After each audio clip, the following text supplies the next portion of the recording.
운동을 배우는 둘째 아이를 픽업하기 위해 늦은 저녁 체육관을 찾았습니다. 한동안 쉬다가 다시 시작한 운동이라서 그런지 모르겠습니다만 그냥 설레이는 마음에 뭘 어떻게 챙겨가야 되는지 아마 엄마도 아이도 몰랐나 봅니다. 그리고 그 운동이 얼마나 이제 강도가 있는 그러한 운동인지 잘 몰랐기에 별 준비 없이 보낸 듯합니다. 그런데 2시간을 계획한 운동이 3시간 동안 이어졌고 그만 물을 챙겨가지 못해 물 한 방울 마시지 못한 채 3시간을 꼬박 운동만 하고 나와야 했습니다. 3시간에 8살짜리 아이가 3시간의 강행군을 마치고 아빠를 만나자마자 아이 입에서 나온 말은 바로 이것이었습니다. 아빠, 목말라요. 아이를 태워 차를 타고 오는 길에 바로 시원한 걸 하나 사주었더니 한참을 마시더군요. 그리고는 이야기합니다. 아빠, 이제 살 것 같아요. 8살짜리 입에서 물을 쫙 마시더니 아빠, 이제 살 것 같아. 그럼 그 말은 뭐예요? 직전까지는 죽을 것 같았다는 거죠. 아이가 죽을 것 같은 게 어떤 건지 어떻게 아는지 모르겠습니다만 그만큼 목이 말랐다라는 거죠. 언제든 우리는 갈증을 느끼며 살아갑니다. 갈증은 그만큼 물을 필요로 할 만큼 수고와 힘겨움이 있었기 때문에 생기는 증상이죠. 동시에 갈증은 내 안에 생기와 힘을 얻고자 하는 소위 말하면 내 몸이 자연스럽게 반응하는, 다른 말로 하면 좀 살아보겠다는 그러한 모습, 아직까지 내가 살아있다는 증거이라는 것이죠. 갈증을 느끼지 못하는 것은 굳이 마실 필요 없으니까 오히려 편하다 여겨질는지 모르겠습니다만 내가 활동하고 움직이는 만큼 내 안에 기본적인 신진대사가 이루어지는 만큼 목마름을 느끼고 그 갈증을 해결하는 것이 오히려 건강한 육체임을 드러내준다 하겠습니다. 육신의 갈증뿐 아니라 우리의 영적 갈증 역시 마찬가지이겠죠. 영적인 갈증이 활발하지 않다는 것은 내 안에 영적인 신진대사가 왕성하지 못하다라는 것이고 영적인 활동이 정체되어져 있기 때문에 생기는 현상이라고 할 것입니다. 다른 무언가로 채운 채 나는 영적으로 목마르지 않다. 그렇게 여기며 살아가는 것일 수도 있습니다. 오늘 우리는 두 본문을 읽었습니다. 공교롭게도 요한복음 3장과 4장 이어지는 말씀이죠. 성경은 하나님께서 영감을 준 저자들에 의해 쓰여진 것입니다. 그 저자들도 사람들이기 때문에 영감을 받아 적으면서 그 모든 것을 연결고리를 가지고 쓰게 마련이죠. 아무런 관계없는 것들을 그냥 이렇게 짜집기식으로 하지는 않을 거라는 겁니다. 3장에 나오는 인물은 니고데모입니다. 그리고 4장에 나오는 인물은 사마리아 여인이고요. 공통 등장인물은 예수님입니다. 두 인물 니고데모와 사마리아 여인은 신분이나 각자가 보였던 삶의 정황을 놓고 보면 매우 상반된 사람이었습니다. 하지만 그들에게 한 가지 공통된 것이 있었습니다. 그 공통된 것이 이 3장과 4장을 연결시켜주는 그런 대열을 가능하게 한 이유가 아닐까라는 생각을 해보며 오늘 말씀을 한번 풀어보겠습니다. 두 사람 모두 인간적인 목마름은 가득하던 사람들이었습니다. 하지만 정작 중요한 영적 갈증은 외면하고 살아가던 이들, 바로 이들이 이 두 사람이었습니다. 그들은 왜 이 영적 갈증을 느끼지 못한 채 또는 영적 갈증을 외면한 채 살아가고 있었습니다. 처음 만나는 니고데모라는 사람부터 먼저 살펴봅니다. 그는 바리새인이었습니다. 다시 말해 철저한 율법 준수를 통해서 유대인으로서의 정체성을 세워가던 그러한 사람이었습니다. 유대교의 최고의 의회 기관이었던 산헤드린 공회의 멤버 일원이었다는 것만으로도 유대인으로서 그의 지위를 쉽게 우리는 상상해 볼 수 있을 겁니다. 더욱이 그러한 자신에 대한 자긍심 또한 적지 않았을 겁니다. 또한 신실한 유대인이었습니다. 예수님을 보고는 랍비라고 칭하고 하나님으로부터 오신 선생이라고 말하는 것을 볼 때 나름 정중한 매너에 하나님의 진리에 대해 나름의 열정을 가지고 있었던 그러한 유대인 지도자라고 우리는 생각해 볼 수 있을 겁니다. 예수님이 행하시는 표적을 사사로이 보지 않았습니다. 그 속에서 하나님의 뜻이 무엇인지에 대해서 궁금해하려고 했던 모습 또한 가지고 있었던 사람이 바로 니고데모였습니다. 소위 유대인 중에 영적 지도자의 자질을 가지고 그러한 역할을 하고 있던 유대인의 주류 인물, 그가 바로 니고데모였습니다. 그런데 이런 주류에 속한 소위 내부자, 이 내부자들, 어떤 다른 말로 얘기하면 좀 기득권을 가지고 있고 기존에 어떤 뭔가 힘을 가지고 있는 그러한 내부자들은 뭔가 유리함이 있을 것만 같습니다. 그 주류에 들지 못하고 외부에 머물 수밖에 없는 이들보다는 얻을 수 있는 것도 많고 남들보다 더 나을 것이라고 스스로 생각할 수 있겠다라는 생각을 해봅니다.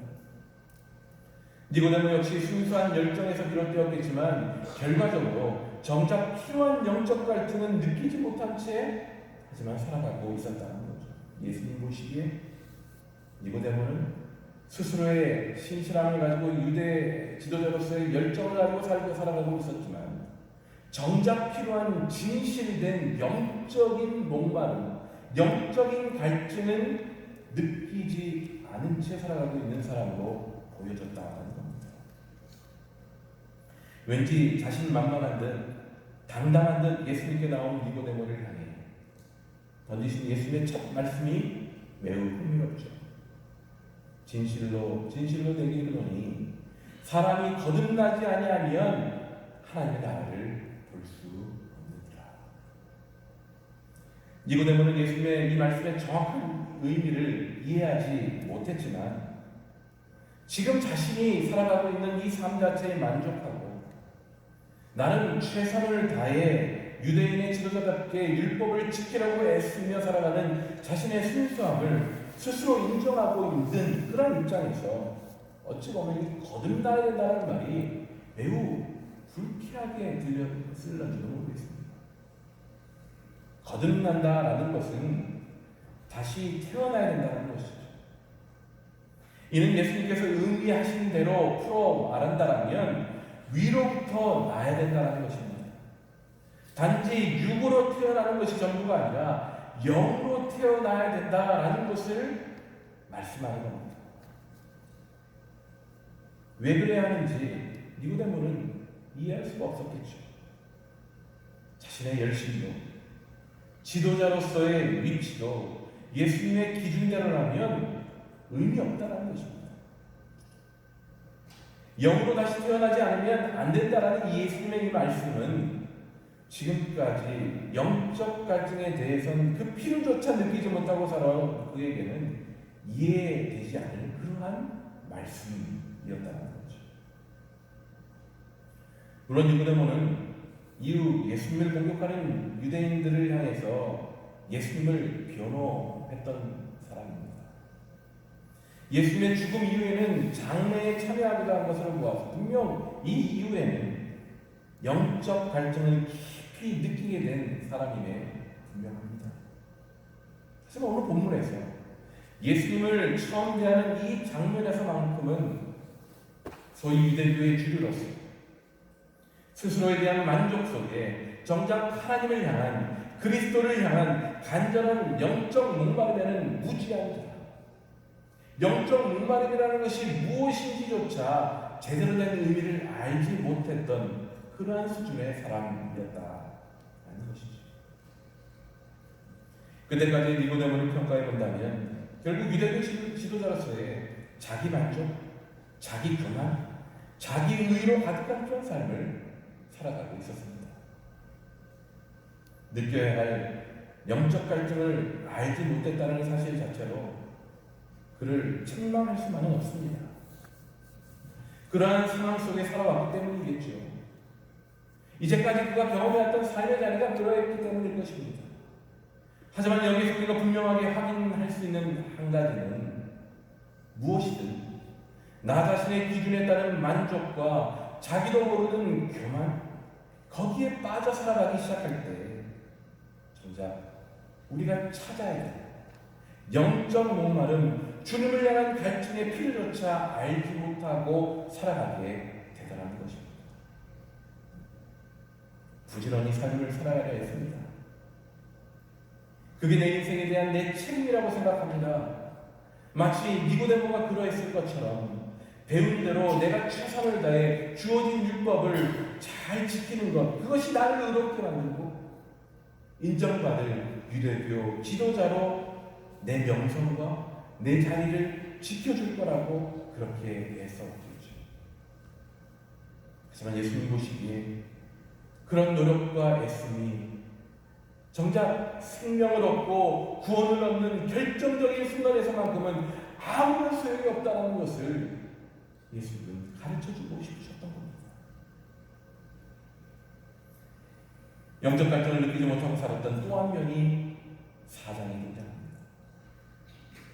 예수님은 유대를 떠나 갈릴리로 가는 길이었습니다. 가장 빠른 슈어트컷은 바로 사마리아인들이 사는 마을을 거쳐가는 것이었습니다. 하지만 유대인들은 사마리아인들을 전통적으로 경멸해 왔기에 굳이 사마리아 땅을 거치지 않은 채 시간이 좀 더 걸려도 돌아가는 것이 통상적이었습니다. 그런데 예수님은 사마리아에 있는 수가라 하는 동네로 들어가십니다. 마침 예수님은 피곤하시기로 해서 우물곁에 곁에 앉아 주시죠. 시간은 제6시라고 표현합니다. 우리 시각을 얘기하면 정오에 해당하는 시간입니다. 한창 뜨거운 햇빛, 그 무더운 날씨에 아무도 물을 들어오지 않는 그러한 시간이었습니다. 그런데 마치 약속이 난 듯 사마리아 여인이 물을 기르러 우물가에 찾아갑니다. 좀처럼 일어나지 않는 장면이라 말할 수 있을 정도로 일반적이지 않은 그 시간에 그 여인은 그곳을 찾습니다. 하지만 그녀와의 이야기를 듣다 보면 이 여인은 아마도 언제나 이 시간에 우물가에 왔을 거라 생각합니다. 뒤에서 개인사가 언급됩니다만 그녀는 분명 도덕적으로 다른 사람들에게 좀 손가락질 받는 그런 인생을 살아온 소위 외톨이와 같은 존재였을 겁니다. 사람들과 대면하는 것이 늘 불편했을 이 여인은 어느 시간대에 물을 기르러 왔겠습니까? 아무도 오지 않는 시간, 가장 뜨거운 이 정오의 시간대에 물을 기르기 위해 우물가에 나왔었겠죠. 오늘도 변함없이 그 자리를 찾은 것입니다. 니고데모가 유대인 지도자로 소위 유대인 그룹의 핵심 내부자였다면 이 여인은 완전히 소외되어서 유대인들에게 소외받는 사마리아인, 그 사마리아인들 속에서도 외면받는 그러한 철저히 외톨이와 같은 외부인과 같은 존재였다는 것입니다. 유대인들은 상종하지 않으려 했던 사마리아 여인, 거기에 도덕적으로 비판받던 여인, 그렇게 예수님은 함께 하지 않으려는 대상과 지금 특별한 만남을 가지게 된 겁니다. 예수님은 그녀에게 물을 달라고 하십니다. 그녀는 그런 예수님이 의아하기만 하죠. 어찌하여 사마리아 여자인 나에게 물을 달라고 하십니까? 자신이 살아온 복잡하고 도덕적이지 못했던 그 모든 인생사는 뒤로 하더라도 나는 사마리아에 이르는데 어찌하여 나에게 물을 달라고 하시나? 예수님은 이렇게 대답하시죠. 내가 하나님의 선물을 알고 또 너에게 물을 달라는 사람이 누구인지를 알았더라면 도리어 내가 그에게 청하였을 것이고 그는 너에게 생수를 주었을 것이다. 동문서답 같은 대답을 예수님께서 하십니다. 오히려 여인의 질문은 이해가 됩니다. 하지만 예수님의 이 대답은 여인으로서는 쉽게 이해할 수 없는 대답이었습니다. 하지만 예수님의 말씀은 그대로 분명한 의미를 가지고 있는 말씀이었습니다. 당신에게 물을 달라고 하는 내가 누구인지 안다면 오히려 당신이 나에게 청할 것이고 내가 당신에게 생수를 줄 것인데 이 물을 마시면 당신은 영원히 목마르지 않을 것이다. 영생에 이르게 하는 물을 얻을 수 있게 될 것입니다. 그렇게 예수님이 말씀하시는 겁니다. 여인 가운데 그분을 향한 갈증이 필요하다는 것을 말씀하는 겁니다. 당신은 분명 갈증이 있고 갈증이 있다 고백하고 인정해야 된다는 것을 상기시키는 겁니다. 그리고 그 갈증은 해결되어질 수 있다는 것을 말하는 것이지요. 바로 나를 통해 영원히 목마르지 않을 영생의 물을 당신이 받을 수 있다는 것을 예수님은 말씀합니다.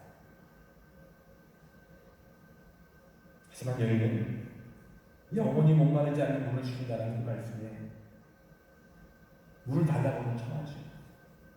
근데 그 이유는 한 가지였습니다. 이 더운 날 남놓지 않으면서 이렇게 뜨거운 날 힘겹게 물 길로 오지 않을 수 있으니 그거가 가능하다면 물을 달라는 것이겠죠. 여전히 여인은 영적인 목마름을 해결해야 될 필요와 그 방법에 대해서 이해하지 못한 겁니다. 그녀에게 여전히 눈앞에 필요 그것만이 보이는 거죠. 이제까지 그런 것들을 채워가려고 애써온 인생인데 와 그거 해결되면 인생의 고민 중에 하나가 해결되겠네? 해주세요. 나는 그러한 마음이라는 거죠. 예수님은 전혀 예상치 못한 내용으로 이 이야기를 이어가십니다. 가서 내 남편을 불러와. 알 수 없는 이야기의 전환입니다. 하지만 예수님은 계속해서 같은 이야기를 이어가고자 합니다. 여인이 대답하죠. 나는 남편이 없습니다. 예수님이 실수하신 것일까요? 홀로 사는 여인을 향해 실수하신 것일까요? 아니었습니다. 예수님께서 이렇게 말씀하죠. 남편이 없다고 하는 말이 옳다. 너에게는 남편이 5이나 있었고 지금 같이 살고 있는 남자도 내 남편이 아니니 바로 말하였다.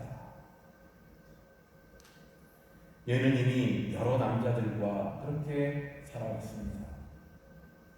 그녀의 이전 삶을 구체적으로 말하진 않으셨지만 분명한 한 가지, 그녀는 자신의 삶 속에 해결되지 않는 그 인생의 목마름을 여인으로서, 그것도 힘겹게 살아가는 여인으로서 홀로 살아가는 인생이 너무 힘겹고 피로가 너무 많아서 그 피로 해결하고 조금이라도 그렇게 마음 편하게 살아가보자 끊임없이 그 갈증을 해결하기 위해 그는 남자들을 계속 만난 것이죠.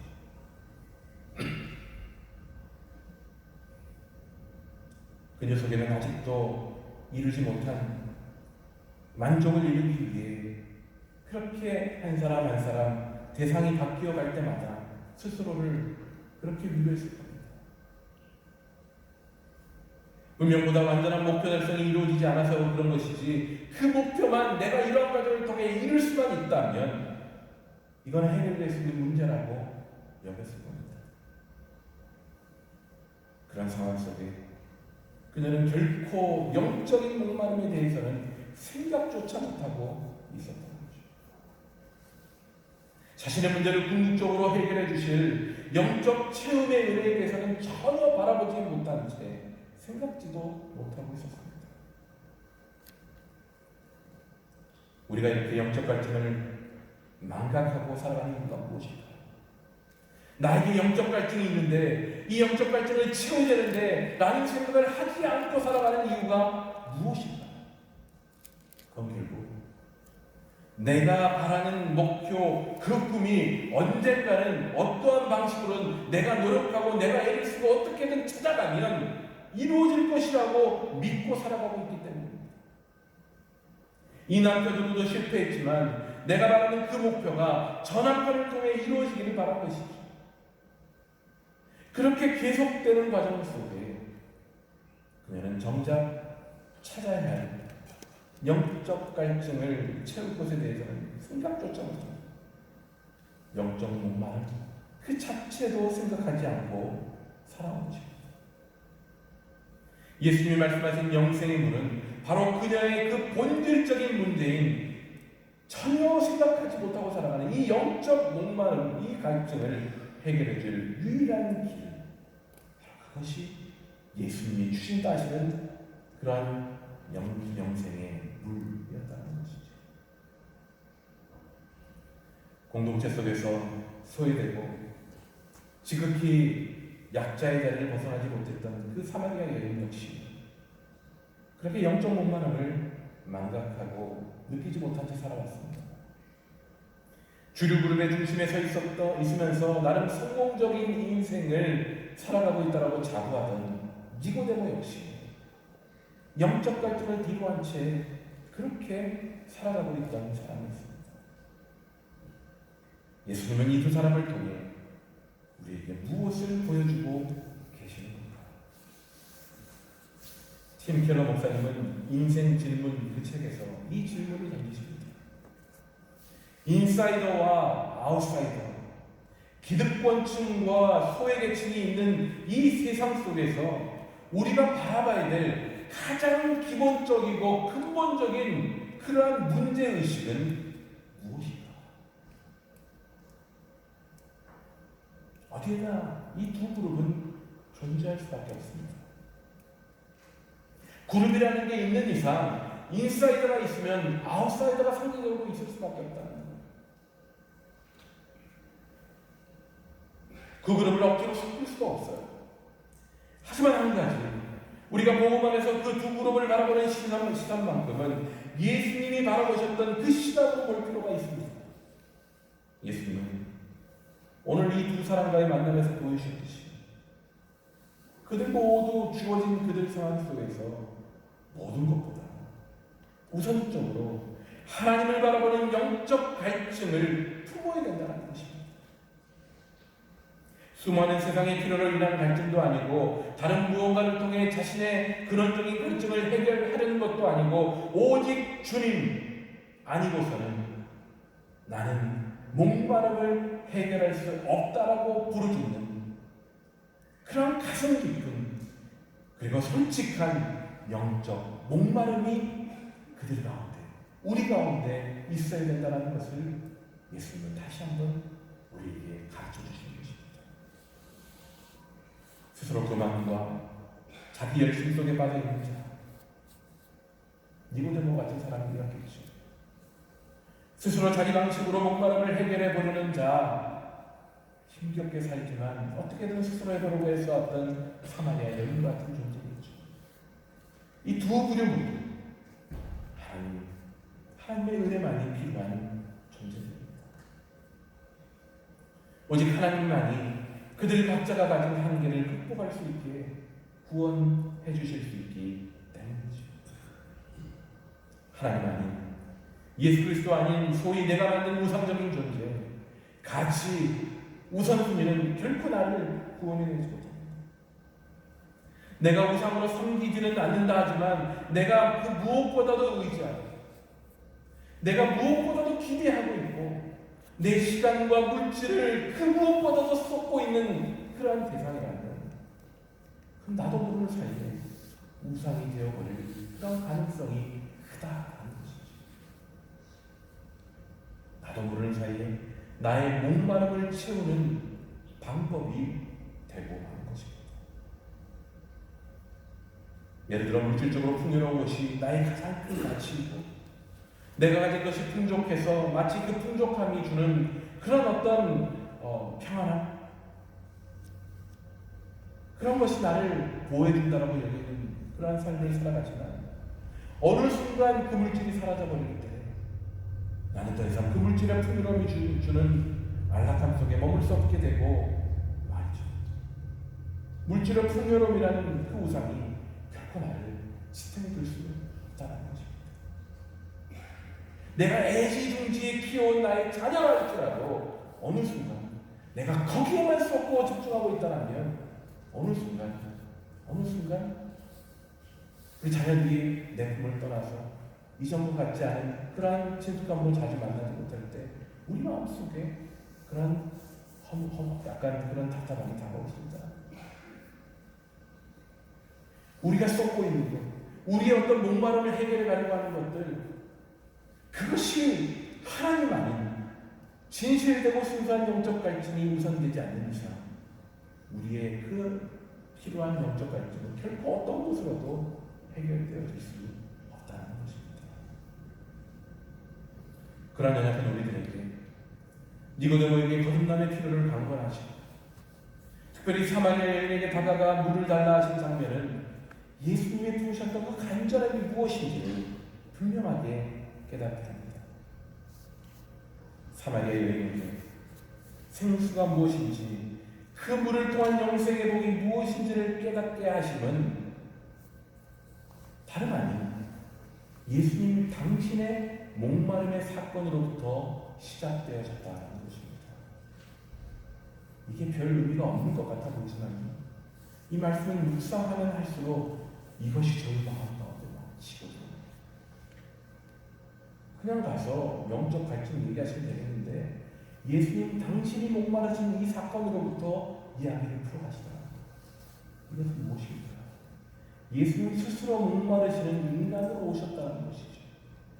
예수님이 왜 인간으로 오셨습니까? 목마르실 필요도 없고 정말 세상 가장 평안한 그 삶으로 하나님 옆에 계실 수 있는 예수님께서 인간이 되셔서 목마르셨다는 것이 무엇을 의미하십니까?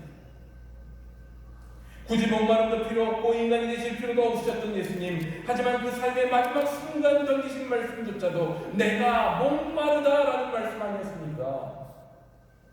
연약한 인간의 모습으로 오셨다는 거예요. 그렇게 연약함을 친히 입으시고 이 땅에 오신 만큼 예수님은 결코 우리를 버리지 않으십니다. 목마름을 친히 경험할 만큼 인간으로 이 땅에 오셔서 수많은 고통을 겪으심은 내 안에 모든 영적 갈증을 완벽하게 해결하겠다라는 하나님의 의지요 예수님의 뜻이라는 것입니다. 우리 모두가 그렇게 이 땅에 오심으로 죽으시기까지 목마름을 고백하며 소명을 다하시기까지 예수님 우리 모두 당신의 은혜가 필요함을 예수님은 하셨다는 것이죠. 오늘도 그 은혜의 힘으로만 우리들 살아갈 수 있는 것입니다. 여러 가지 것들에 관심을 가지고 그것으로 우리의 갈증을 채우려 하는 우리의 인생 속에 너희들이 가장 먼저 찾아가 목을 축여야 될 것은 바로 나 너희를 위해 아낌없이 모든 것을 내어준 예수 그리스도라는 것을 말씀해 주시는 거죠. 오늘 제가 찬양 함께 하면서 저도 많이 내려가겠습니다. 목사님하고 저거는 이 말씀에서 전혀 나누지 않아요. 근데 또 오늘 성수목하신 말씀이 제가 오늘 준비한 말씀하고 너무 연결이 되는 거예요. 우리의 인생은 광야 같은 인생입니다. 출애굽하여 가나안 그 약속의 땅까지 가기까지 그 고난과 아픔 속에 걸어가는 광야를 이스라엘 백성들이 걸어갔던 것처럼 우리 인생도 광야 같은 인생입니다. 주님께서 우리 손 잡아주시지 않으면 걸어갈 수 없는 것이 우리의 인생이라는 것입니다. 주님께서 친히 걸어가시면서 우리에게 자 마시라 하며 우리의 입에 우리의 목에 그 영적 갈증을 채워줄 그 영생의 물을 마시게 하지 않으시면 우리는 살아낼 수 없는 것이 우리의 광야 같은 인생이라는 것입니다. 여러분 무엇을 찾으셔야 되겠습니까? 무슨 물을 찾으셔야 되겠습니까? 무엇으로 여러분들의 몸을 죽이셔야 되겠습니까? 누구의 손을 붙잡아야 되겠습니까? 커 보이고 능력 있어 보이는 세상의 가치, 세상의 힘의 손을 붙잡으시겠습니까? 아니요. 우리 자녀들에게 무슨 손을 붙잡으라고 우리가 얘기해야 되겠습니까? 보잘것없어 보이고 거칠어 보이고 연약해 보이는 손처럼 세상은 볼지 모르지만 생명의 피 묻은 그 손, 예수 그리스도의 손을 붙잡으라고 가르쳐주지 않겠습니까? 오늘 이 두 인물의 삶 속에 다가오시는 그 예수님의 모습을 통해 우리에게 오셔서 내 손을 잡으라. 힘겹고 어려운 광야 같은 인생 내가 너와 함께 걸어가고 너의 가난 목을 내가 치워주겠다라고 말씀하시는 그 주님의 음성을 여러분들 들으시기 소망합니다. 나를 향한 음성이십니다. 내가 너의 그 목마름을 채워주는 것 같아. 우리를 향한 주님의 음성을 기억하시면서 힘겹고 어려운 광야 같은 인생이지만 그 힘으로, 그 소망으로, 그 능력으로 걸어가시고